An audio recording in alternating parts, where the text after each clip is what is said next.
सभी बच्चों को प्यार भरा नमस्कार। बेटा हम लोग अपने लेक्चर नंबर 8 पर आ गए हैं। मैट्रिक्स थ्योरी जो चल रही है हम लोग की सेमेस्टर एग्जाम की, उसमें रीकैप के अगर हिसाब से देखा जाए तो लास्ट लेक्चर बेटा कैले हैमिल्टन थ्योरम का पढ़ा दिया था हमने, और आज का लेक्चर हमारा है डायगोनलाइजेशन का। तो पहले हम कैले हैमिल्टन थ्योरम के 1 मिनट का रीकैप करते हैं।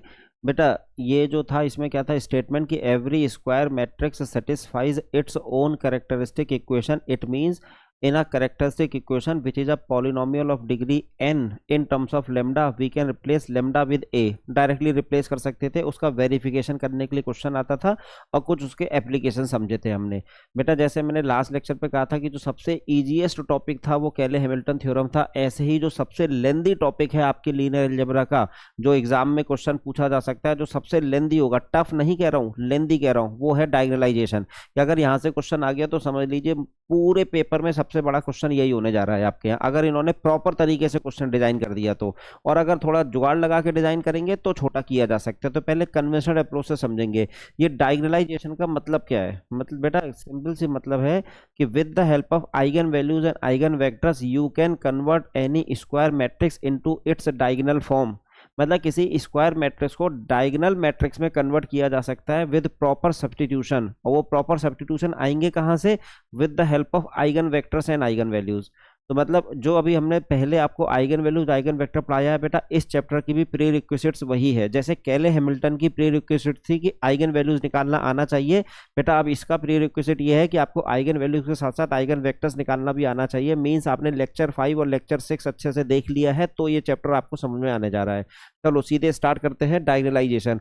हमने क्या कहा है कि इस प्रोसेस को कहते कैसे हैं कि वी कैन कन्वर्ट। ये जो प्रोसेस है वो है क्या, जैसे कभी कभी कहते हैं कि एक्सप्लेन डायगोनलाइजेशन, तो हेडिंग डाल करके ही लिखते हैं इसका एक्सप्लेनेशन, कह रहे हैं एक्सप्लेन डायगोनलाइजेशन।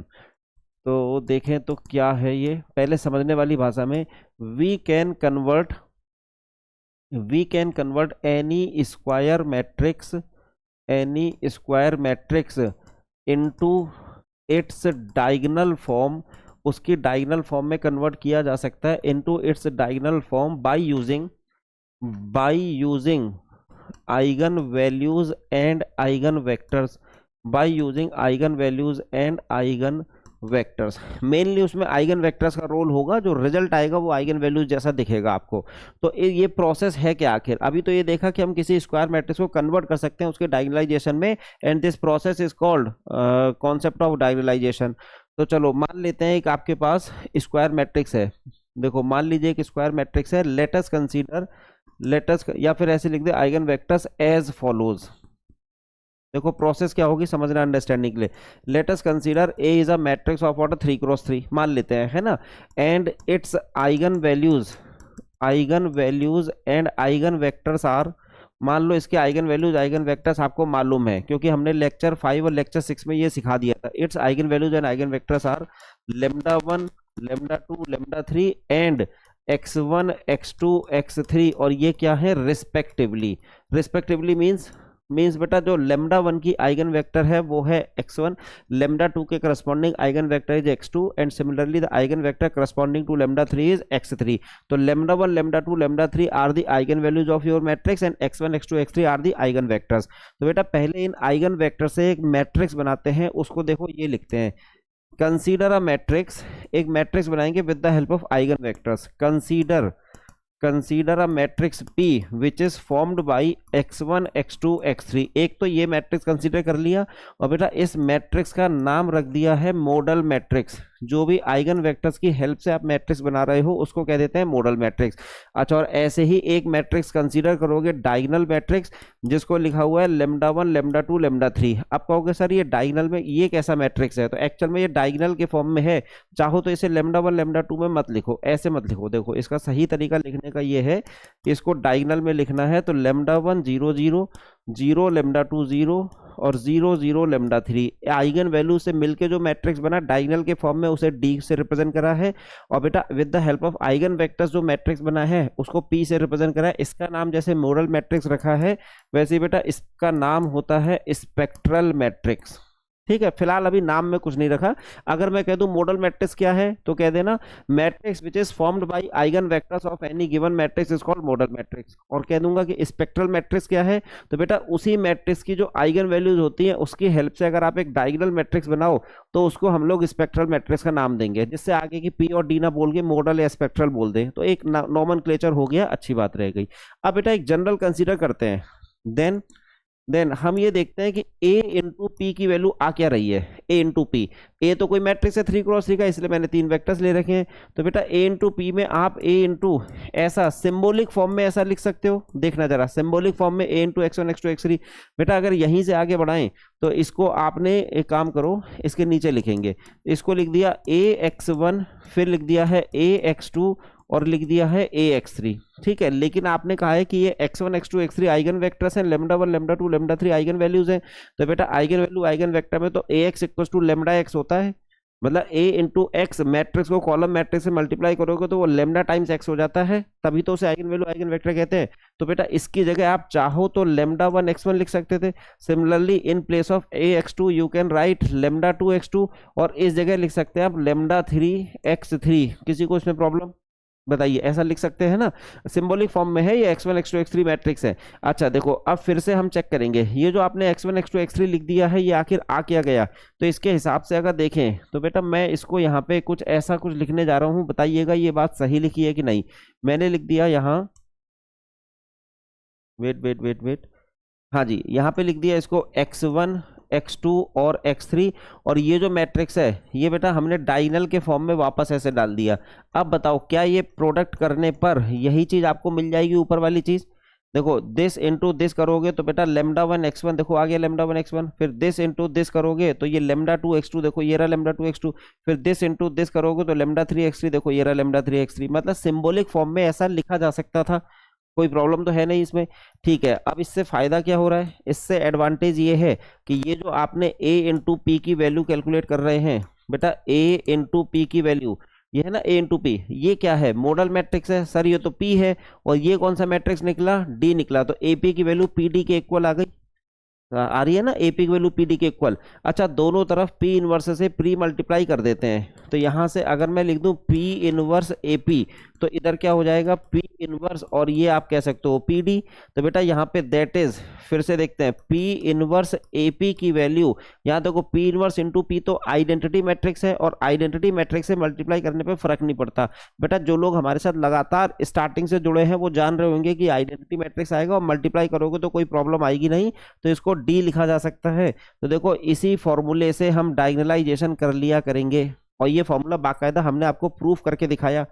कुछ एक नई बातें आई कि मॉडल मैट्रिक्स स्पेक्ट्रम मैट्रिक्स, छोड़ो उस बात को, सिंपल सी बात, एक हमने मैट्रिक्स पी बनाया जो आइगन वेक्टर्स की हेल्प से बनाया, एक मैट्रिक्स डी बनाया जो हमने आइगन वैल्यूज की हेल्प से बनाया। हमारा मन हुआ था ए इंटू पी को कैलकुलेट करने का, ऐसे ही मेरा मन हो रहा था, तो जब मैंने ए इंटू पी को कैलकुलेट करा तो इस प्रोसेस से कैलकुलेट करते करते कहीं भी मैथमेटिकली कोई गलत स्टेटमेंट नहीं लिखा गया, और रिजल्टेंट देखा कि एपी की वैल्यू पीडी के इक्वल आ गई। ठीक, अगर मैंने इसमें पी इनवर्स से प्री मल्टीप्लाई कर दिया तो हमारे पास पी इनवर्स एपी की वैल्यू डी के इक्वल आ रही है।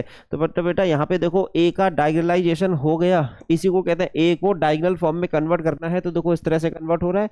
एक्चुअल में ये मैट्रिक्स ए जो है ना वो सिमिलर मैट्रिक्स हो गया है डी के। इस प्रोसेस को कहते हैं कि matrix A similar to a matrix D and D is a diagonal matrix, तो कह देते हैं डायगोनलाइजेशन ऑफ ए एग्जिस्ट। ए का डायगोनल मतलब कोई अगर इसकी डेफिनेशन पूछ रहा है तो बेटा ये पूरा लिख दोगे आप, 3 मार्क्स का क्वेश्चन आता है इन जनरल, तो वो पूरे मार्क्स मिल जाएंगे। क्वेश्चंस में इसका यूज कैसे किया जाए अब इसको देखना है। ठीक, यहां तक किसी को इशू, मुझे नहीं लगता कोई इशू, बस इस फॉर्मूले को याद रखना कि P inverse AP equals to D से डायगोनलाइजेशन हो जाएगा, where P is the model matrix formed by eigen vectors, D is the diagonal matrix formed by eigen values.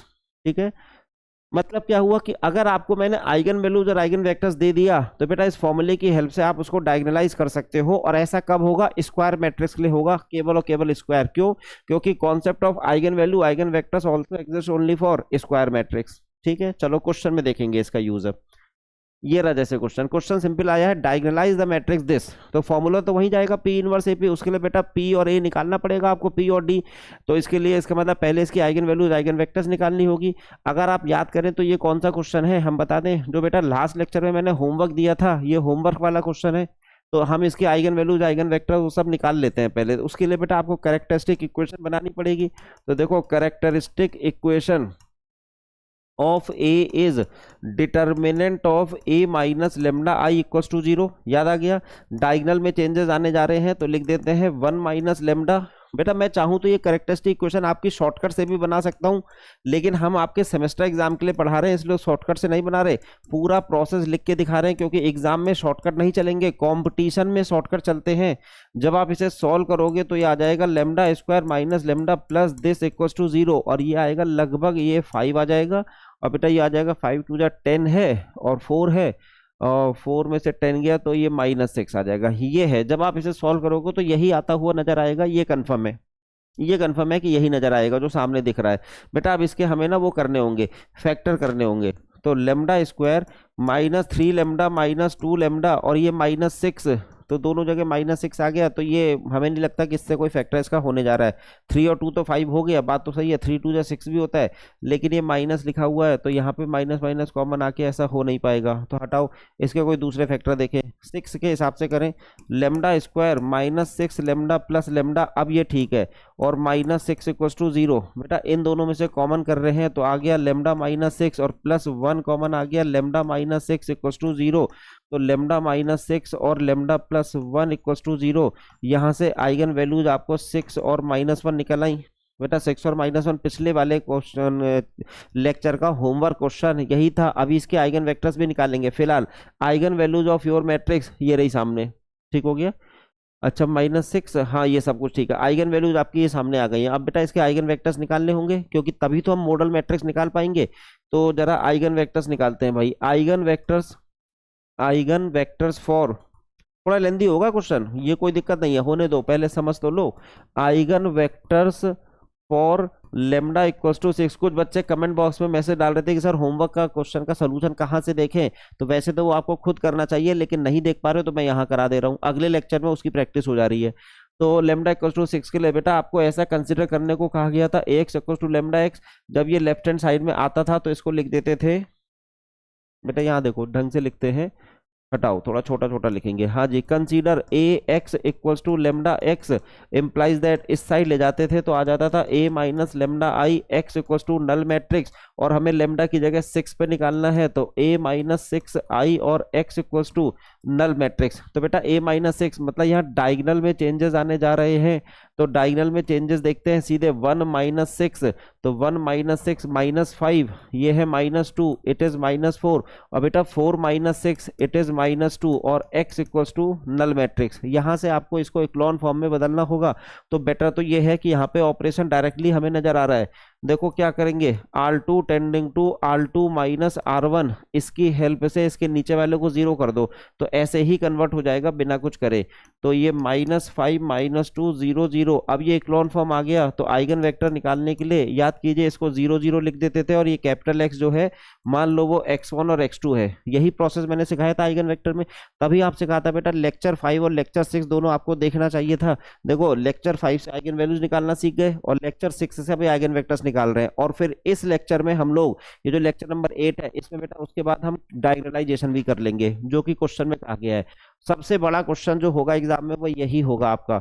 यहाँ पे बेटा मल्टीप्लाई करके देखते हैं, तो ये आ गया -5x1 और -2x2, और इधर 0 इक्वल्स टू 0 0, ठीक ऐसा कुछ है 0 0। तो बेटा केवल एक इक्वेशन आई, और वो इक्वेशन क्या है, देखो यहाँ से लिख देते हैं, 5x1 की वैल्यू 2x2 के इक्वल आ गई है, बस इतना ही आया, और तो कुछ आया नहीं। 5x1 इक्वल टू 2x2, तो हमने कहा था बेटा ऐसे सिचुएशन में k माना करो, तो let x2 equals to k, then x1 equals to 2/5k, सही लिखा है, x2 इक्वल टू k, तो x1 इक्वल टू 2/5k।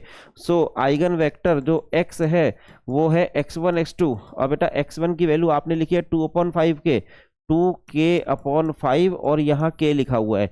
जैसे हमने कहा था k को कॉमन करना है, तो बेटा हम k/5 अगर कॉमन कर लें पूरा पूरा, देखो k/5 कॉमन कर लें, तो इधर बचेगा 2, इधर बचेगा 5, और देखो k की वैल्यू अगर 5 में रख दूं तो इसका एक आइगन वेक्टर मिलने जा रहा है 2,5। देखो यही मैंने आंसर में लिखाया होगा पिछले लेक्चर में, दैट इज एट के की किसी भी वैल्यू के लिए आइगन वेक्टर हो सकता था ना। अगर यहाँ अभी 5 नहीं होता तो हम के बराबर 1 लिख देते, 1 लिख के के गायब कर देते, ये आइगन वेक्टर दिखता। लेकिन के अपॉन 5 आया है तो आप चलो के को 5 रख दो, अगर 1 भी रखोगे तो भी आइगन वेक्टर है, 2 रखोगे तब भी है।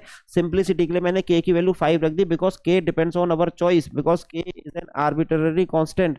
तो बेटा यहाँ से देखें के इक्वल टू 5 पर आइगन वेक्टर ये निकल के आ गया बेटा 2,5, ये पहला वाला आइगन वेक्टर आ गया 2,5।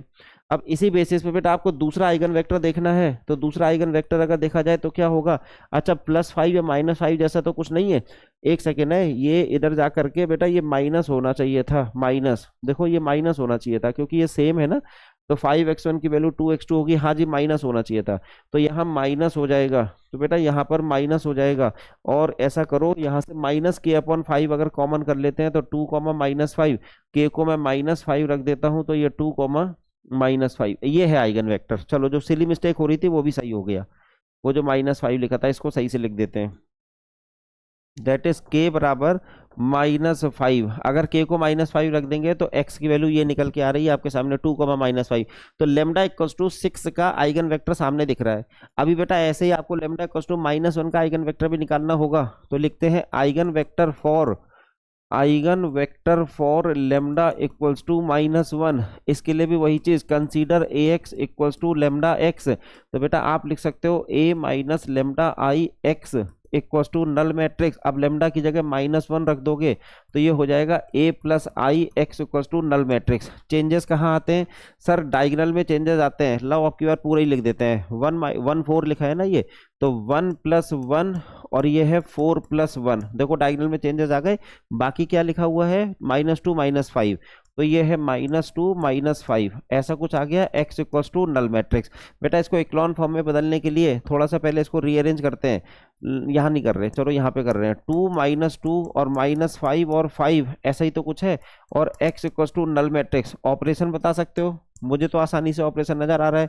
देखो यहाँ पे क्या करोगे, with the help of this element, तो R2 tending to R2 plus 5/2 R1। अगर हम 5/2 R1 कर दें तो इसका भी आइगन वेक्टर निकलने जा रहा है, क्योंकि ये इक्लॉन फॉर्म में कन्वर्ट हो जाएगा। तो बेटा जब ये कन्वर्जन हुआ तो 2 -2 और ये 0 0 हो गया, चेक कर लो।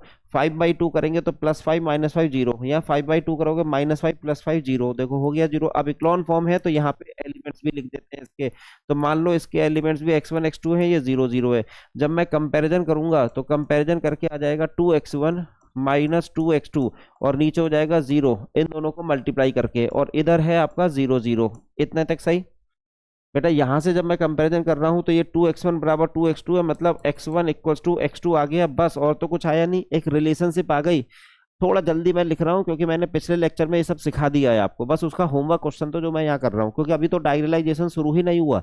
देखो क्या करेंगे, let x2 equals to k, arbitrary constant है, then x1 is also k, बेटा x1 भी k हो गया, that is eigen vector is x1 x2।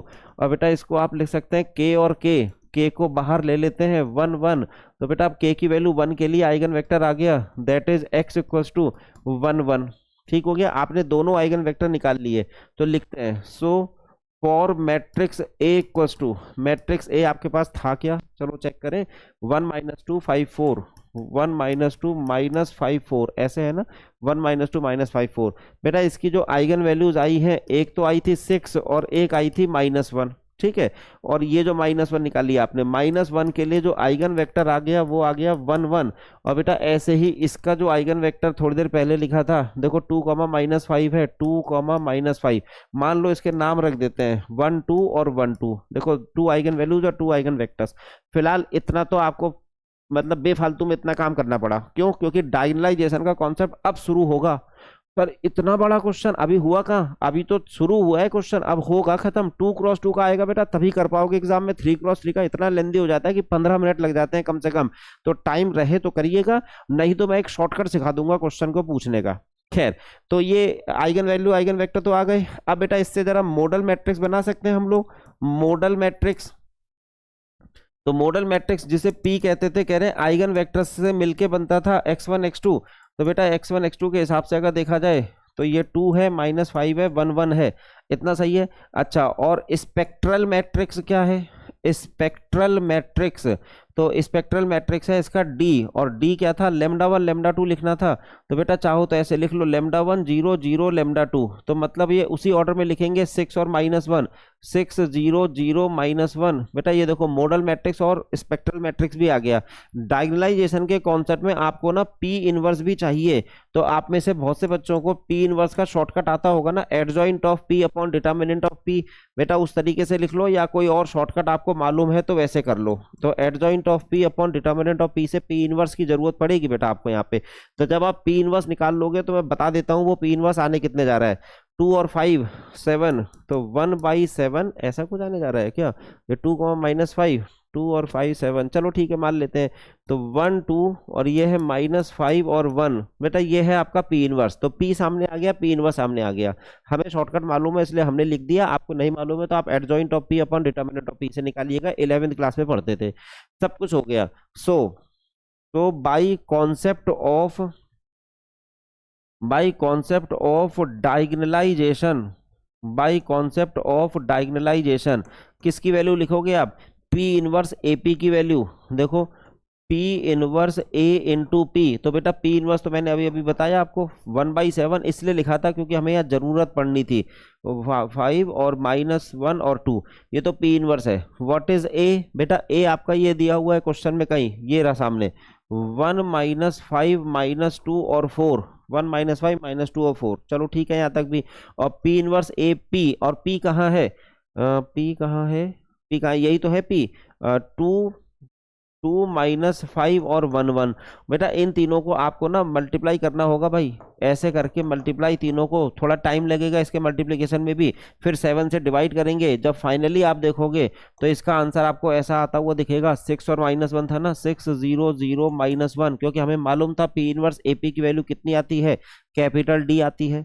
P inverse AP की वैल्यू कैपिटल डी आती है, प्रूफ कराया था ना थोड़ी देर पहले, और कैपिटल डी क्या था, स्पेक्ट्रल मैट्रिक्स, तो वो हमें आंसर बेटा पहले से मालूम होता है।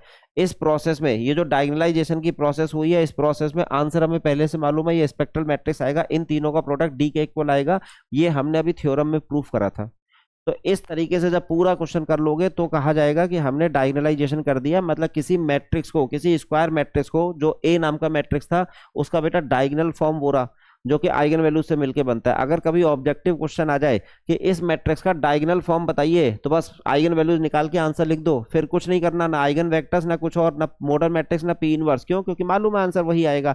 लेकिन जब कन्वेंशनल क्वेश्चन होता है तो बेटा पूरा लिखा जाता है। एक बार समझ लीजिए फिर हम आगे बढ़ेंगे। एक बार इसको समझ लीजिए, तब तक एक सेकेंड बेटा मैं,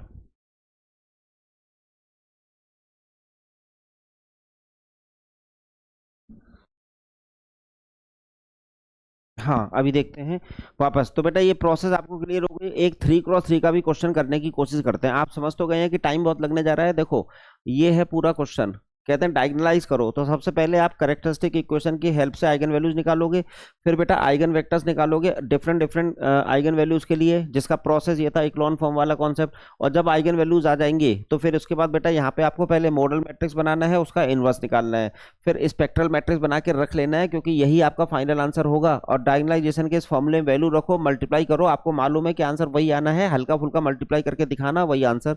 चलो इसको बेटा 3x3 में जरा देखते हैं। ये रहा, डायगोनलाइज द मैट्रिक्स दिस। अब थोड़ा डर तो लग रहा है, लेकिन एग्जाम में कई बार क्वेश्चन आ जाता है, तो एक बार सीख लेते हैं 3x3 का भी, हमारी प्रेजेंस में तो सीख ही लें। तो बेटा सबसे पहले आइगन वैल्यूज, अब मैं थोड़ा जल्दी जल्दी लिखूंगा है। Characteristic equation is determinant of A minus lambda I equals to 0। बेटा जब आप इसमें कैरेक्टरिस्टिक इक्वेशन बना के सॉल्व करोगे तो लेमडा की वैल्यू 1 2 3 आएगी, ये कंफर्म है। सर आपको पता कैसे चल गया कि ये जो अब हम इसकी कैरेक्टरिस्टिक इक्वेशन बनाओगे, तो मैंने शॉर्टकट में लिख दिया 1 2 3। रीजन बेटा यूटीएम है ना, अपर ट्राइंगुलर मैट्रिक्स है। यूटीएम अपर ट्रायंगुलर मैट्रिक्स किसे कहते हैं? जब डायगोनल के नीचे के सारे एलिमेंट जीरो हैं। If all the lower diagonal elements are zero, matrix is said to be UTM. तो यूटीएम की जो आइगन वैल्यूज होती हैं बेटा, वो डायगोनल के एलिमेंट्स ही होते हैं। आप इसे क्रॉस चेक करके बाद में देख लेना। अगर एग्जाम में कोई यूटीएम बन के आ जाए या एलटीएम बन के आ जाए, लोअर ट्रायंगुलर मैट्रिक्स, तो उसकी आइगन वैल्यूज डायगोनल एलिमेंट्स ही हो जाते हैं सीधे सीधे। 100% मालूम है पहले से ही प्रॉपर्टी की तरीके से। तो आप ऐसे लिख लिया आपने 1 2 3। अब आपको 1 बाई 1 सबकी आइगन वेक्टर्स निकालने होंगे। इसके लिए शॉर्टकट नहीं है, ये तो निकालना ही पड़ेगा। तो आइगन वेक्टर फॉर अब निकाल लेते हैं भाई, कन्वेंशनल क्वेश्चन है। इतना आप लिख सकते हो कि since it is UTM so eigen values are lambda equals to 1 2 3। ठीक है, डायगोनल में जो दिख रहा है eigen vector for lambda equals to 1, सबसे पहला काम A X equals to lambda X से शुरू करेंगे। A X equals to lambda X, इसको फाइनली सॉल्व करके A minus lambda I X equals to null matrix हो जाता है। और बेटा लैम्डा की वैल्यू 1 रखनी है तो A minus I X equals to null matrix. अब चेंजेस कहाँ आने हैं सर, डायगोनल में चेंजेस आते हैं। तो देखो डायगोनल में सीधे ए माइनस आई मतलब डायगोनल में से 1 1 सेपरेट करना है, 1 सेपरेट करो, 1 सेपरेट करो, 1 सेपरेट करो, बेटा 0 आ जाएगा, 1 आ जाएगा, 2 आ जाएगा, बाकी तो एज इट इज है। और ऊपर भी कोई चेंज हुआ नहीं तो यहाँ लिख देंगे -1 2 और -1। क्या ये इक्लॉन फॉर्म है, बताइए क्या ये इक्लॉन फॉर्म है? हाँ सर दिख तो रही है। 0 नहीं, इससे पहले 1 0, इसके पहले 1 0, बेटा यहाँ पे ना 2 0, यहाँ 3 0, ऐसा कुछ होना चाहिए था। अभी पूरी तरीके से तो इक्लॉन फॉर्म नजर नहीं आई। 0 1 2। अब क्या किया जाए, इसमें कोई दिमाग लगाया जाए, इन दोनों को ऐड कर देते हैं। R2 tending to R2 plus R1, R2 tending to R2 plus R1। तो देखो 0 -1 2, बेटा 0, और ये दोनों ऐड हो जाएगा 0, ये दोनों ऐड हो जाएगा -1, और इसमें से कुछ नहीं ऐसे रख देते हैं 2, और इक्वल्स टू नल मैट्रिक्स। क्या अब है, नहीं यहाँ 2 0 है, 3 0 होने चाहिए थे। तो बेटा R3 tending to R3 plus 2 R2। देखो पहले मैंने किया क्या समझ लो, यहाँ देखो इसकी हेल्प से, सॉरी यहाँ पे 1 0 ऑलरेडी है ना, देखो 1 0 तो यहाँ है, यहाँ 2 0 होने चाहिए, तो इसकी हेल्प से बेटा इसको 0 कर दिया, इसलिए ये वाला ऑपरेशन लगाया। अब हम करेंगे क्या, इसकी हेल्प से इसके नीचे वाले को 0 करेंगे। हेयर यू हैव 2 0s, तो यहाँ 3 0 होने चाहिए थे, तो ऑपरेशन लगा रहा हूँ R3 प्लस 2 R2। तो R3 प्लस 2 R2 के बाद ऑपरेशन के बाद ये रह गया 0 -1 2 0 0 -1 और बेटा 0 0 0। ठीक, इक्लॉन फॉर्म आ गई क्योंकि जीरोज इंक्रीजिंग ऑर्डर में आ गए। तो यहाँ लिख देंगे x1 x2 x3, बेटा 3 क्रॉस 3 का मैट्रिक्स है इसलिए ऐसा किया जा रहा है। बस टाइम वही लगेगा आइगन वैल्यू आइगन वेक्टर निकालने में। तो ये क्वेश्चन ऐसा है कि इसमें आइगन वैल्यू में तो टाइम नहीं लगा, आइगन वेक्टर में थोड़ा टाइम लग रहा है, फिर पी इनवर्स निकालने में टाइम लगेगा। चलो कोई बात नहीं, अब बड़ा क्वेश्चन है तो ट्राई तो करना ही पड़ेगा। तो मल्टीप्लाई करते हैं दिस इंटू दिस, तो बेटा ये आ गया -x2 प्लस 2x3। चेक करो ना, 0 इंटू x1 -1 इंटू x2 और 2 इंटू x3, तो -x2 प्लस 2x3। देखो ये रहा, ये पहला वाला ब्रैकेट। दूसरे वाले से इसको बेटा इससे मल्टीप्लाई करो, 0 इंटू x1 0 इंटू x2 और -1 इंटू x3, तो खाली -1 इंटू x3। और ये तीनों जीरो को तीनों से मल्टीप्लाई करोगे तो सब जीरो ही रहेगा, और इसकी वैल्यू 0 0 0। मतलब इसको देख करके क्या पता चला, यहाँ से दो बातें पता चल गई। एक तो ये चीज पता चल गई कि x2 की वैल्यू 2x3 के इक्वल है, x2 इक्वल टू 2x3। और दूसरी चीज x3 की वैल्यू 0 है, बेटा x3 इक्वल टू 0 है, और x2 की वैल्यू 2x3 है। अब क्योंकि x3 0 है, ये भी यहाँ रख दोगे तो ये भी 0 ही आएगा, तो बेटा x2 x3 तो 0 आ गया। कितना आसानी से पता चल गया, x2 x3 0। x1 नहीं निकला तो लिख लेते हैं let x1 equals to k, then eigen vector equals to, formula था x1 x2 x3। तो बेटा x1 को आपने k लिखा है, और ये दोनों तो 0 0 आए ना, देखो x2 0 आया x3 0 आया। पहले आपने x3 को 0 लिखा, यहाँ से देखो x3 0, फिर ये वाली बात ऊपर वाली इक्वेशन में डाली तो x2 भी 0 हो गया। बेटा यहाँ से k कॉमन कर लिया तो 1 0 0, तो इसका मतलब पहला वाला आइगन वेक्टर 1 0 0 है। लेमडा इक्वल्स टू 1 का जो आइगन वेक्टर है बेटा वो 1 0 0 है, चलो उसको निकाल लेंगे बाद में। अब जरा दूसरा आइगन वेक्टर देखते हैं। आइगन वेक्टर अब एग्जाम में भी ऐसे ही जल्दी जल्दी करना है आपको, तब समय बचेगा। Eigen vector for lambda equals to 2, तो लेमडा इक्वल्स टू 2 के लिए भी इसी तरह से कंसीडर करते चले जाओ। A X equals to lambda X करके, A X equals to lambda X, और आप लिख सकते हैं A minus lambda I X equals to null matrix. बेटा लेमडा की जगह आपको 2 रखना होगा ना, तो जब लेमडा की जगह 2 रखेंगे तो देखें आता क्या है, तो A minus 2i X equals to A minus 2i X equals to null matrix. अब चेंजेस कहाँ आने हैं, डायगोनल में से 2 2 सपरेट करना है। बेटा इसमें से डायगोनल में से 2 2 सपरेट कर दीजिए, तो 1 - 2 ये तो हो गया -1, 2 - 2 बेटा ये 0 हो गया, और 3 - 2 ये 1 हो गया। बाकी तो कहीं कोई चेंजेस हुआ नहीं है, तो एज इट इज ही लिख देंगे, और -1, और इधर है आपका 0 0 0। वो तो अच्छी बात है, ये यूटीएम है, नहीं तो और टाइम लगता। क्या ये इक्लॉन फॉर्म है, नहीं इक्लॉन फॉर्म नहीं है बेटा, यहाँ 2 0 है, तो ये तीसरा वाला भी 0 होना चाहिए था। तो थर्ड वाले को 0 बनाने के लिए R3 टेंडिंग टू, बेटा इसकी हेल्प से 0 करेंगे, इसके नीचे वाले को R3 प्लस R2। देखो R3 tending to R3 plus R2, देखें कितना आ गया, ये आ गया -1 -1 2 0 0 -1 0 0 0।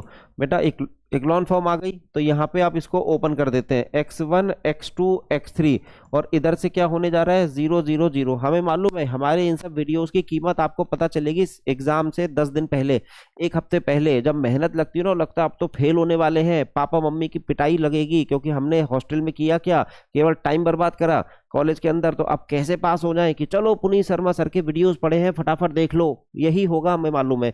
अभी इंपॉर्टेंस नहीं है आपके, अभी जो आ रहा है अब आएगा एग्जाम के समय में, एग्जाम से 2 दिन पहले। तो बेटा मल्टीप्लाई करने जा रहे हैं इस चीज को, तो -x1 -x2 this into this, और प्लस 2x3 ये रहा पहला।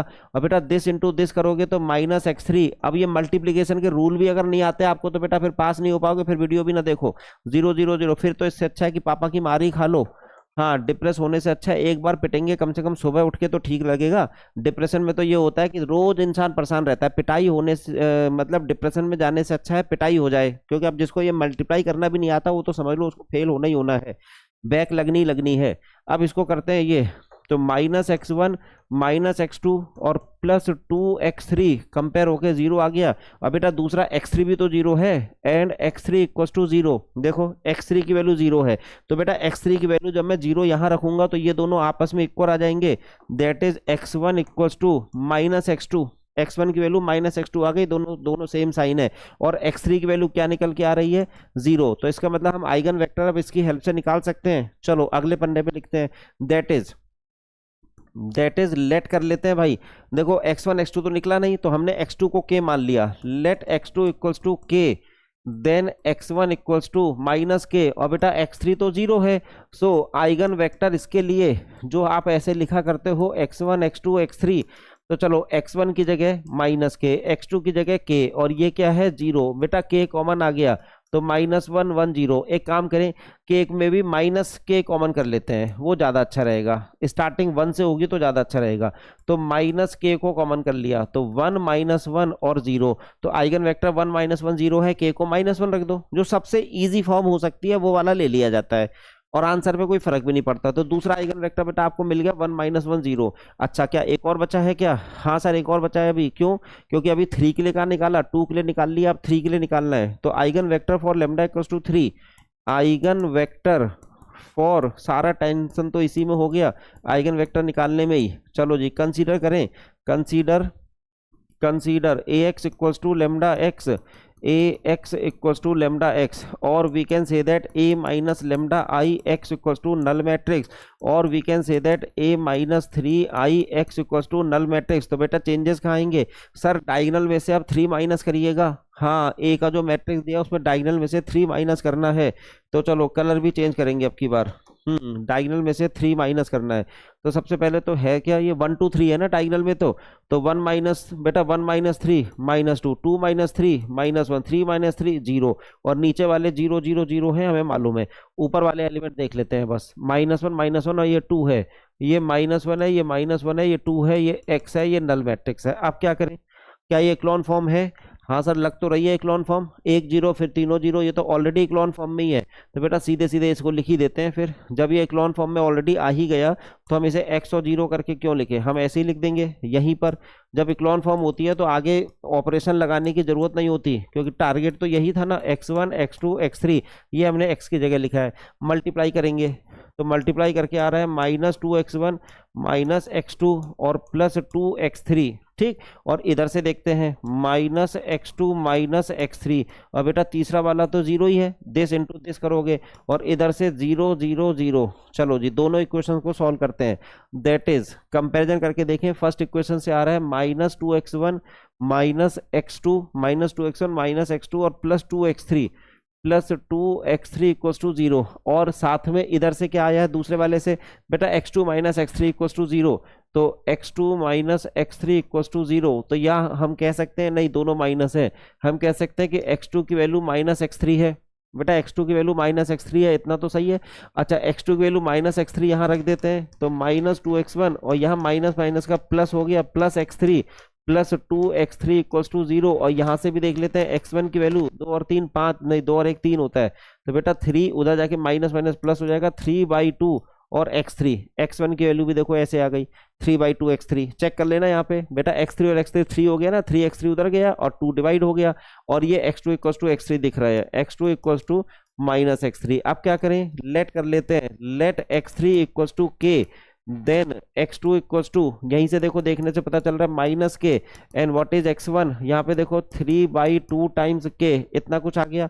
सो आइगन वेक्टर इज, अब इस वाला आइगन वेक्टर देखें, सारी मेहनत तो यहीं लग गई, इतना टाइम लग गया। अभी दिखाता हूँ एग्जाम में ये क्वेश्चन और कैसे पूछ सकते हैं।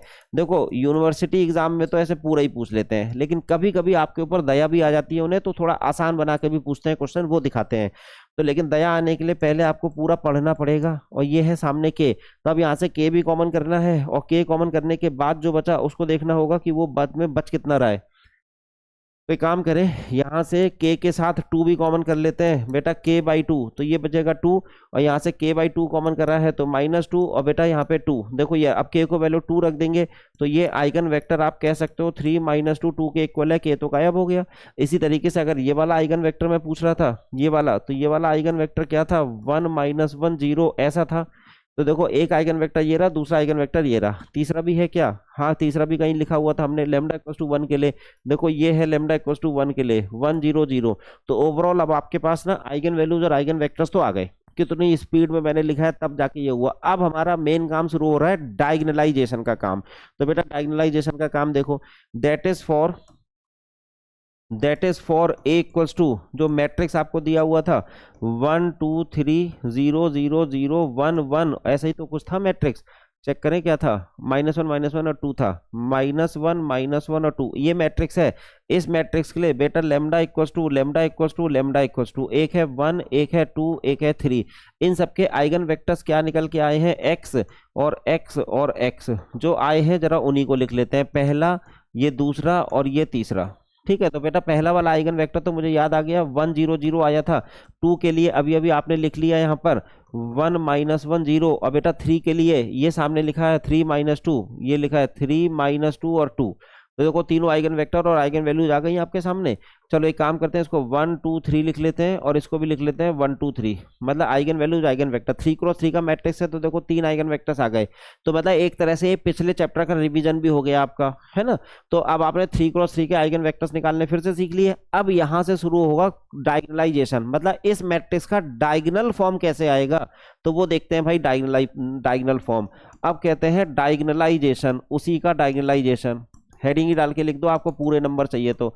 मैट्रिक्स ये दिया है तो बेटा मॉडल मैट्रिक्स, अब मॉडल मैट्रिक्स चाहिए होगा, पहले स्पेक्ट्रल मैट्रिक्स लिख लेते हैं, जो फाइनल आंसर है वो हमें पता है कितना आना है।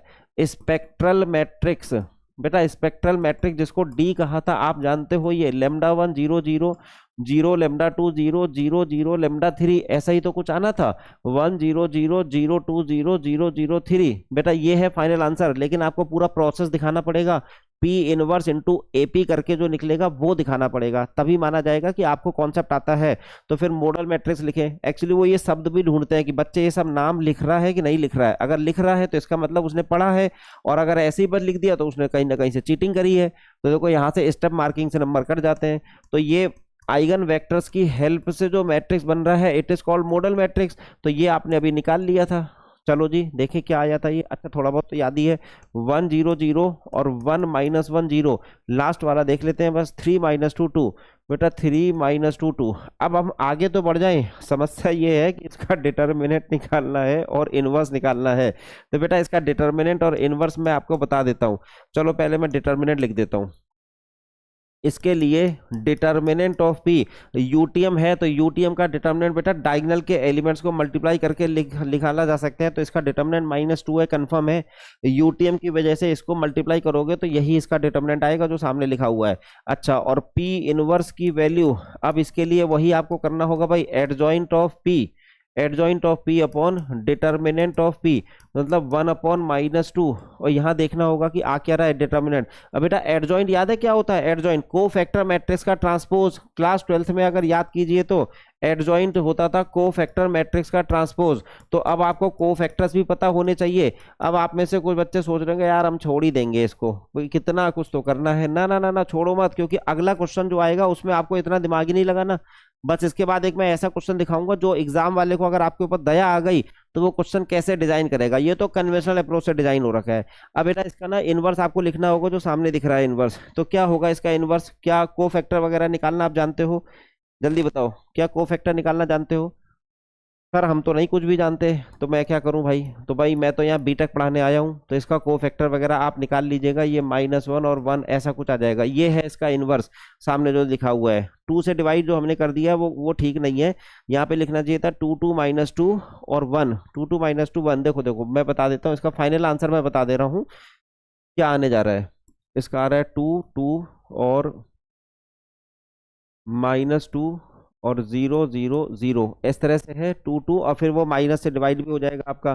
तो यहाँ पे आ जाएगा -2 और ये -2 ही लिख देते हैं इसमें, और ये -½ और -½ अगर 2 से डिवाइड कर रहे हैं, 2 से डिवाइड कर रहे हैं तो 1 और 1 इतना कुछ हो जाएगा। तो यहाँ से -½ और -½ आ जाएगा। और ये जो है ओवरऑल, सीधे मैं इनवर्स बता दूं आपको 2 से डिवाइड करने के बाद। देखो मैं इनवर्स ही बता दे रहा हूँ, हटाओ। सीधे डिवाइड डिवाइड करने के बाद जो इसका इनवर्स आएगा, लाओ आपके लिए निकाल ही देते हैं। आप भी सोच रहे होगे कि निकालना नहीं चाह रहे हैं। बेटा ये आएगा 1 1 -1 0 0, ये है -½ ये है ½ और ये है 2, ऐसा कुछ आने जा रहा है। इसका जो है ना पी इनवर्स की वैल्यू ये आने जा रही है, -½ है, ½ है, और 1 1 -1, और ये भी -1। ये है फाइनल इनवर्स। लो चलो, आपने मेरे ऊपर भरोसा किया है तो मैं इसका इनवर्स भी निकालना भी सिखा दूंगा आपको। बेटा इसका इनवर्स निकालना भी सिखा दूंगा। फिलहाल मैंने इनवर्स सामने लिख दिया आपके, ठीक। अब चलो हम डायगोनलाइजेशन करते हैं। सो डायगोनलाइजेशन इज, जो हमें मेन काम करना था, P इनवर्स AP की वैल्यू। बेटा P इनवर्स क्या है, वो सामने लिखा हुआ है P इनवर्स 1 0 0, फिर लिखा है 1 -1 0, और बेटा सामने है -½ 1, नहीं था वो -1 था, और ½ एक। तो ये P इनवर्स है। बेटा A क्या है, स्टार्टिंग में कहीं दिया हुआ था A आपको, देखो ये था शायद 1 2 3 0 0 0, और ये -1 -1 2, ऐसा ही तो था। क्रॉस चेक कर लेते हैं भाई, यही था कि नहीं। -1 -1 2, हाँ सही था। P इनवर्स A और P की वैल्यू मॉडल मैट्रिक्स। बेटा मॉडल मैट्रिक्स ये निकाला आपने 1 0 0 1 -1 0, और लिख दिया है 3 -2 और 2। अब इन तीनों को आप जब मल्टीप्लाई करोगे तो थोड़ा टाइम तो लगेगा। अब इसमें भी टाइम। फाइनल आंसर आपको पहले से मालूम है, बताइए। स्पेक्ट्रल मैट्रिक्स के बराबर आ जाता है 1 0 0 0 2 0 0 0 3। ये रहा आंसर। सर इसका एडवांटेज क्या है? हाँ इसका एडवांटेज क्या है, चलो एग्जाम के हिसाब से तो एडवांटेज आ गया। अगले क्वेश्चन में आपको इसका यूज दिखाने जा रहा हूँ बेटा, डायगोनलाइजेशन का वास्तव में एडवांटेज क्या होने जा रहा है। फिलहाल इस तरह से आप कर ले जाओगे। देखो मेन काम तो यहीं से शुरू हुआ था ना। इससे पहले तो क्या था, हम पिछले वाले चैप्टर के हिसाब से चल रहे थे। आइगन वैल्यू आइगन वेक्टर निकालने में ही टाइम लगा जितना लगा। उसके बाद आपने डायगोनलाइजेशन के कॉन्सेप्ट में केवल एक जगह टाइम लगना है, इनवर्स निकालने में। सर इसका इनवर्स भी निकालना सिखा दो, इसका इनवर्स निकालना सिखा दो। चलो इसका इनवर्स निकालना सीख ही लो भाई, लो लगे हाथ में सीख ही लो। को फैक्टर निकालना होता है सबसे पहले एडजॉइंट और पी के लिए को फैक्टर मैट्रिक्स। बेटा इन सबके को फैक्टर, इसको मैं A11 A12 A13 ऐसे लिखने जा रहा हूं। तो बेटा यहाँ देखो को फैक्टर ऑफ A11, मैं इसको लिख रहा हूं C11, मतलब को फैक्टर ऑफ A11 है। तो इसको हाइड करोगे आप, इसको हाइड करने के बाद को फैक्टर में माइनस भी लगा देते हैं, प्लस माइनस, माइनर के बाद को फैक्टर आता है, इसको हाइड करोगे। और ये चलो प्लस साइन के साथ हाइड करोगे। और बेटा किसको हाइड करेंगे दिखा देता हूँ, देखो थोड़ी देर के लिए इन दोनों को हाइड कर दो। देखो अपने आप ही वो मिट जाएगा। अब जो बचा है इसका डिटर्मिनेंट, दिस इनटू दिस, इसका डिटर्मिनेंट होता है -2, और ये प्लस के साथ -2 आने जा रहा है। देखो प्लस के साथ ये -2 आने जा रहा है। ये है C11। अगर मैं आपसे पूछूं C12, तो सबसे पहले तो माइनस लगाओ, क्यों? Plus minus plus minus plus minus plus minus plus, तो यहाँ पे माइनस लग गया। अब इन दोनों को हाइड कर देंगे। बेटा ये 0 0, तो यहाँ पे ये 0 ही आने जा रहा है। C13, अगर C13 की बात करते हैं तो प्लस के साथ बेटा फिर से प्लस माइनस और फिर प्लस आएगा। हाँ जी, इन दोनों को हाइड कर देते हैं। देखो किसको, इन दोनों को हाइड करेंगे तो जो बचेगा यहाँ पे देखो दिस इंटू दिस 0 ही आएगा। तो ये भी बेटा 0 आ गया C13। अब हम देखते हैं C21, तो बेटा प्लस माइनस प्लस, अब ये माइनस, अब इसके हिसाब से देखो माइनस के हिसाब से इसको हाइड कर लो, इसको हाइड कर लो। 2 और ये 3, ये खाली 2 ही रह जाएगा। बेटा C22, अब C22 में प्लस लगा के चलो सोचो तो C22 ये -1, इसको जरा हाइड करेंगे। इसके हिसाब से इन दोनों को हाइड कर दीजिए। बचेगा क्या, दिस इंटू दिस, तो बेटा खाली 2 ही बचा। तो इसका फिलहाल हटाते हैं इसको, हाँ 2 बचा, तो वो भी प्लस साइन के साथ, ये लो 2 बच गया। अगला क्या है C23, अब C23 के हिसाब से देखते हैं। को फैक्टर निकाल रहे हैं अभी, तो एडजॉइंट तो बाद में आएगा। को फैक्टर मैट्रिक्स का ट्रांसपोज होता है ना, तो ये माइनस साइन के साथ चेक करते हैं। C23 second row third column, बेटा इन दोनों को हाइड कर दीजिए। फिर ये जीरो और जीरो, ये फिर से जीरो है तो हटाइए इसको, ये भी क्या है जीरो आ गया, कोई बात नहीं। अब C31 सारे को फैक्टर हम निकाल के दिखा दे रहे हैं आपको, plus minus plus minus plus minus फिर प्लस, और यहाँ पर प्लस के साथ C31 इन दोनों को हाइड करिए बेटा, इनकी वैल्यू -2 + 3, बेटा -2 + 3 मतलब +1 होती है। चलो जी ये +1 आ गई, ठीक। और देखो थोड़ा सा और बचा है, सर इतनी मेहनत, हाँ तो कोई बात नहीं बेटा, हम कर रहे हैं तो आप भी कर लेना। C32 इन दोनों को हाइड कर देते हैं, देखो ये दोनों हाइड हो गए, C32 यहाँ है, ये है सामने, बस -2 आएगा, इसको हटाएं -2, और ये माइनस पहले से भी था -2। और एक और बचा C33 प्लस साइन के साथ ऐसे कुछ होने जा रहा है, इक्वल्स टू, वैसे मेरा मन नहीं था ये बताने का, लेकिन चलो दया सी आ गई आपके ऊपर इसलिए, तो ये प्लस साइन के साथ इसको हाइड करो। दिस इंटू दिस, बेटा -1, पी का ही तो निकाल रहे हैं ना, -1, तो ये सब को फैक्टर आ गए। अब बेटा को फैक्टर मैट्रिक्स जो बना वो क्या बना, को फैक्टर मैट्रिक्स क्या बन गया, सोचते हैं जरा। सो को फैक्टर मैट्रिक्स ऑफ पी का को फैक्टर मैट्रिक्स, सारे को फैक्टर्स लिख दो इसी ऑर्डर में। पहला वाला क्या है -2, अगला वाला क्या है 0, अगला वाला क्या है 0, फिर अगला वाला बेटा -2, फिर अगला वाला +2, फिर अगला वाला 0, फिर नेक्स्ट वाला 1, फिर अगला वाला 2, और फिर अगला वाला -1। ये तो को फैक्टर मैट्रिक्स हो गया। सो एडजॉइंट, अब बताना यहां से बताओ, सो एडजॉइंट ऑफ पी की वैल्यू अगर देखी जाए तो को फैक्टर मैट्रिक्स जो होता है पी का, उसका ट्रांसपोज मतलब रो और कॉलम को इंटरचेंज करना है बेटा, रो कॉलम को इंटरचेंज कर दो, तो -2 0 0, अगला देखो ये है -2 2 0, नेक्स्ट देखिए 1 2 -1, सही है। को फैक्टर मैट्रिक्स का ट्रांसपोज एडजॉइंट आ गया, हेंस ए इनवर्स, बताइए sorry P inverse. So P inverse equals to, अभी मैंने ऊपर लिखा था adjoint of P upon determinant of P, तो एडजॉइंट ऑफ पी तो ये है देखो एडजॉइंट ऑफ पी, और इसमें बेटा -2 से डिवाइड करना है, तो यहाँ पे लिख रहे हैं 1 अपॉन -2, और एडजॉइंट जो सामने निकाला आपने -2 0 0, चेक करना -2 2 0, और ये है 1 2 -1। बेटा इस -2 से जरा डिवाइड करके देखो यही आ रहा है कि नहीं आ रहा, चेक करो हमारे साथ चेक करो। ये हमने पी इनवर्स आपको बताया, और यहाँ इसमें जरा -2 से डिवाइड करो, यहाँ पे देखो ये 1 1 और -½ देखो 1 1 -½ यहाँ डिवाइड करो 0, ये -1 -1 देखो -1 -1, यहाँ डिवाइड करो 0 0, और ये +½ 0 0 +½ देखो सब कुछ सही है, तो इनवर्स भी निकल आया। वो तो मैं बच रहा था उससे, लेकिन मेरे को बाद में दया आ गई, चलो कर लो। फिलहाल पी मॉडल मैट्रिक्स के बाद उसका इनवर्स निकालोगे, फिर तीनों को मल्टीप्लाई करोगे, फाइनल आंसर, बस इस जगह आपके पास लिबर्टी है कि आपको फाइनल आंसर मालूम है। कितनी देर का क्वेश्चन है, 15 से 20 मिनट का, लेकिन क्वेश्चन आ जाता है। अब देखो इसी का हल्का वर्जन कैसे आएगा, अगर ये 2x2 का आएगा तब तो जरूर कर लो, क्योंकि 2x2 में तो इतना टाइम नहीं लगा। बेटा ये ऐसे पूछा जाता है क्वेश्चन, देखो सामने देखो ऐसे लिखा हुआ है क्वेश्चन, जहां टाइम वेस्ट हो रहा था वो टाइम आपका बचा लिया। कह रहे if eigen vectors of the matrix A corresponding to the eigen values -3 -3 5 are this respectively word पे ध्यान दीजिएगा, देन फाइंड ए। ये है, इन्होंने कहीं बोला नहीं कि डायगोनलाइजेशन है, लेकिन इसकी हेल्प से आप मैट्रिक्स ए निकाल सकते हो। कैसे निकाल सकते हो, देखो दिखाता हूं मैट्रिक्स ए निकलेगा कैसे। आपकी बात चीज आसान क्यों होने जा रही है, जरा समझिएगा। यहाँ जैसे जैसे जैसे आपके पास ये था, देखो जब डायगोनलाइजेशन का कॉन्सेप्ट आया था, तो बेटा डायगोनलाइजेशन के कॉन्सेप्ट में अगर नोटिस करो आप, तो ऐसा आपने प्रूफ करा था ना, ये सब देखो कॉन्सेप्ट में प्रूफ करते करते पी इनवर्स एपी बराबर डी आया था। इसका यूज मैं दिखाता हूं आपको, इसकी हेल्प से आप मैट्रिक्स ए निकाल सकते हो। With the help of this concept you can find the matrix ए। कैसे निकालोगे बेटा, ये जो लिखा है ना पी इनवर्स एपी, हम इसको पी से इधर मल्टीप्लाई कर दे रहे हैं, और ये है पी इनवर्स एपी, और पी इनवर्स से इधर मल्टीप्लाई कर देते हैं, तो बेटा पी डी और पी इनवर्स चेक करो। हमने क्या करा, इससे पी से इधर मल्टीप्लाई करा, इधर भी करा, देखो लेफ्ट साइड में पी है, उधर देखो लेफ्ट साइड में पी है। फिर राइट साइड में मैंने इस पूरे में राइट साइड में पी इनवर्स करा, उसमें राइट साइड में पी इनवर्स करा, तो एक जैसी चीज हो गई। हुआ क्या फायदा, पी और पी इनवर्स गायब हो गया, पी और पी इनवर्स गायब हो गया, ए की वैल्यू देखो यहां से निकल I P D P inverse, देखो ये रहा ये फॉर्मूला। क्या मैट्रिक्स है with the help of model matrix और स्पेक्ट्रल मैट्रिक्स के लिए आपको फॉर्मूला मिल गया।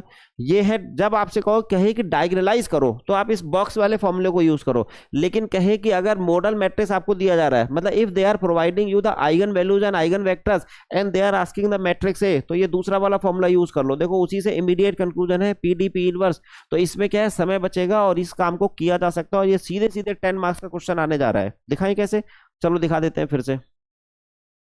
देखो फिर से ये है क्वेश्चन सामने। पहले ना हमें पहले तो इसका मॉडल मैट्रिक्स चाहिए आपको। देखो सोल्यूशन मॉडल मैट्रिक्स, अगर आपको और वो सब दिया, आइगन वेक्टर्स दिया, आइगन वैल्यूज दी हुई हैं।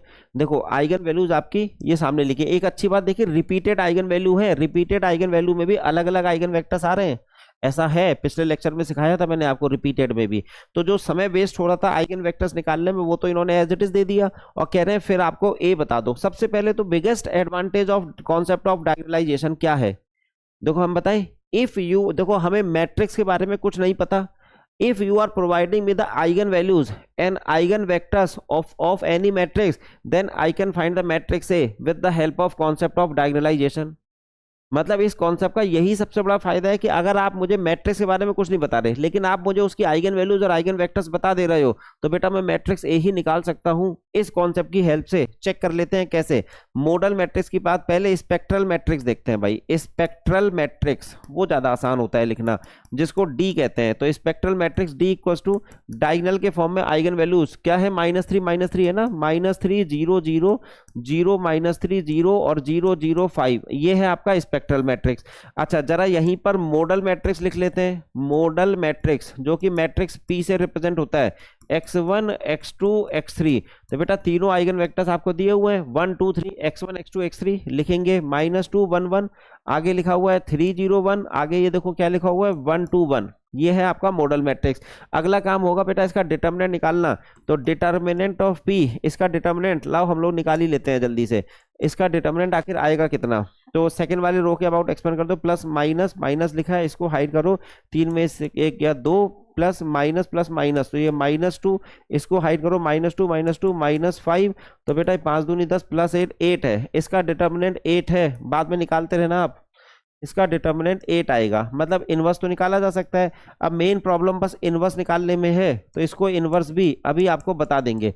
1 अपॉन, सॉरी ढंग से लिखते हैं, क्या था, एडजॉइंट ऑफ पी। बेटा adjoint of P upon determinant of P. और एडजॉइंट क्या था, कोफैक्टर मैट्रिक्स का ट्रांसपोज, जो आप यहाँ पे कहीं ना कहीं निकाल ही ले जाओगे, कोफैक्टर मैट्रिक्स का ट्रांसपोज। अब इसके बाद अगला टारगेट क्या होगा, मैट्रिक्स ए निकालना है बाय डायगोनलाइजेशन। हमें क्या मालूम है, by the concept of diagonalization we can write P inverse AP equals to D। बेटा इस कॉन्सेप्ट से आप P इनवर्स AP को D लिख सकते हो ना।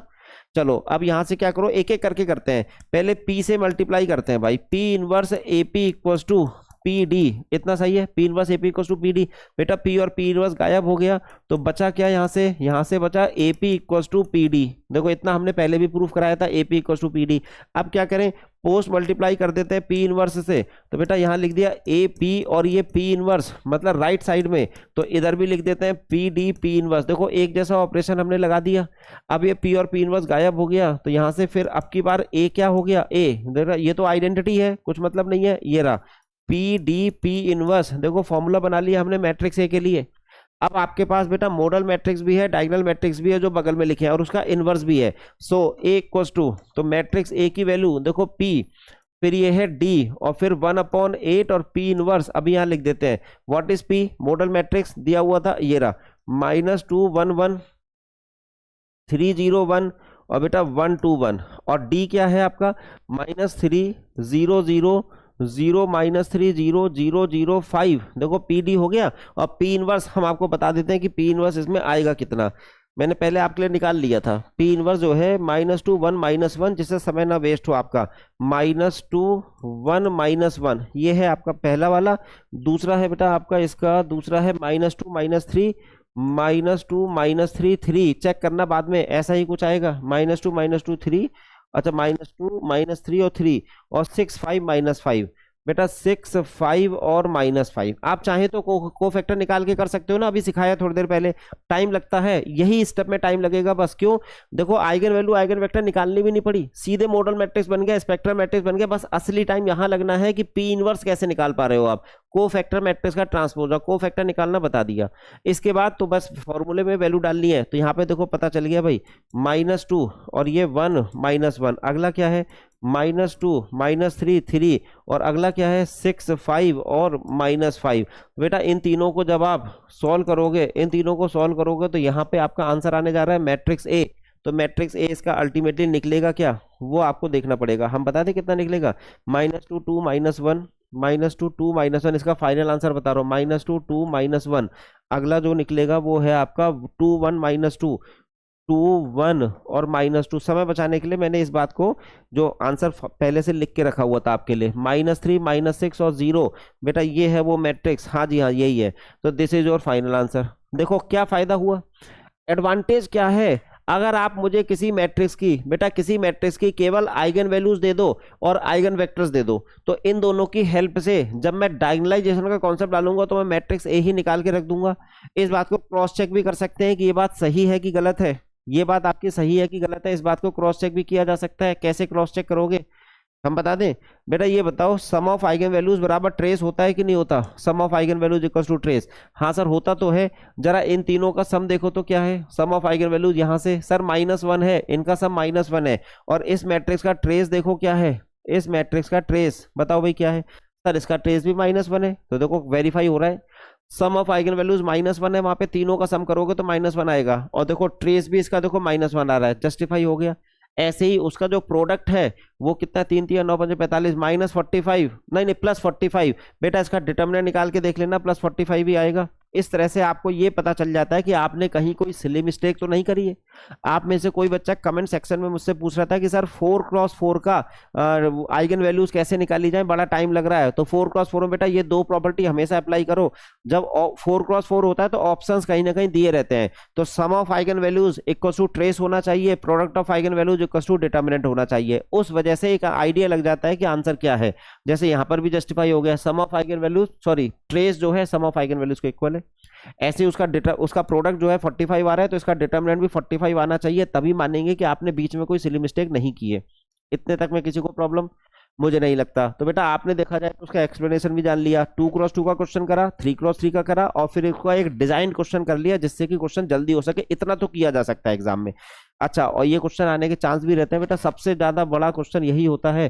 तो समरी के फॉर्म में अगर देखा जाए तो समरी कुछ नहीं है, आपने जान लिया आइगन वैल्यूज आइगन वेक्टर दे रहे हो तो डायगोनलाइजेशन की हेल्प से आप उसे किसी भी स्क्वायर मैट्रिक्स को डायगोनल मैट्रिक्स में कन्वर्ट कर सकते हो, और दूसरा उसी की हेल्प से आप मैट्रिक्स ए भी निकाल सकते हो। ठीक है, तो समरी जैसा तो कोई खास था नहीं, बहुत बार बोल दिया। ये है बेटा होमवर्क के क्वेश्चन, कह रहे हैं फाइंड द मॉडल मैट्रिक्स, देखो साफ साफ लिख रहे हैं find the model matrix of the following matrices and hence diagonalize them.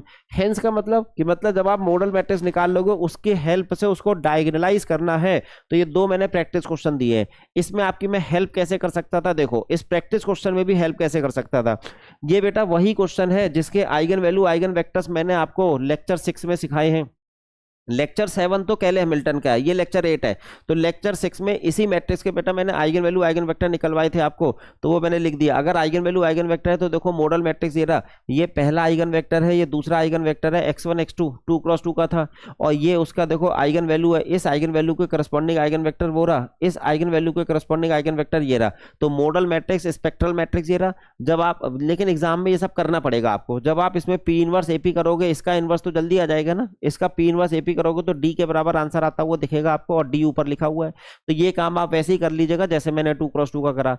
तो ये क्वेश्चन अगर 2x2 में आएगा तो बिल्कुल किया जा सकता है। अब देखो अगला, देखो ये वाला क्वेश्चन, ये भी शायद वो सा क्वेश्चन था जो मैंने करा रखा था आपको, ये पता नहीं कराया है कि नहीं, इसका मुझे याद नहीं, लेकिन ये तो मैंने कंफर्म कराया था।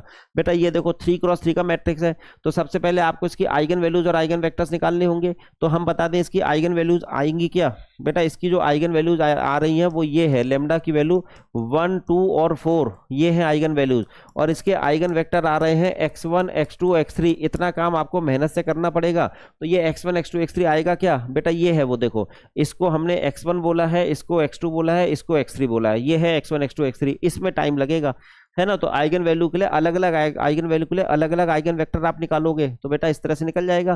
तो जब आइगन वेक्टर आ जाएंगे तो मॉडल मैट्रिक्स बन गया। बेटा मॉडल मैट्रिक्स के बाद स्पेक्ट्रल मैट्रिक्स बन गया। वो तो अच्छा, एक बात हाँ ध्यान रखनी है बेटा, जैसे जिस ऑर्डर में आपने यहाँ लिखा है ना x1 x2 x3, इसी ऑर्डर में तो लिखा है, तो बेटा इसी ऑर्डर में आपको वहां भी लिखना है। x1 की आइगन वैल्यू पहले लिखोगे, x2 की बाद में लिखोगे, फिर x3 की बाद में लिखोगे। अगर आप यहाँ पे x2 x1 x3 लिखते हो तो वहां आइगन वैल्यू की ऑर्डर को भी चेंज कर दीजिएगा, सही हो गया ना। तो ये इस चीज का ध्यान रखना बेटा। फिर अब इसका इनवर्स निकालने में फिर वही को फैक्टर का ट्रांसपोज करना पड़ेगा, फिर उसको डिटर्मिनेंट से डिवाइड करोगे तब जाके इनवर्स आएगा। तो ये टाइम टेकिंग क्वेश्चन है, तो प्रैक्टिस के लिए दिया है। फिर इसको करने के बाद जब आप पी इनवर्स एपी देखोगे तो डी के बराबर आएगा। ये तैयार हो गया आपका चैप्टर पूरा। ठीक है, ओवरऑल बस इसमें सबसे इंपॉर्टेंट बात हमने जो सीखी थी बेटा वो ये थी, देखो एक सेकंड के लिए देख लीजिए। ये फिर से यहाँ पर वो जो समरी करते हैं ना, उस समरी में एक सेकेंड रुको रुको, ये देखो ये है, कह रहे हैं कि किसी भी स्क्वायर मैट्रिक्स को डायगोनल मैट्रिक्स में कन्वर्ट किया जा सकता है, किसकी हेल्प से? आइगन वैल्यूज और आइगन वेक्टर्स की हेल्प से।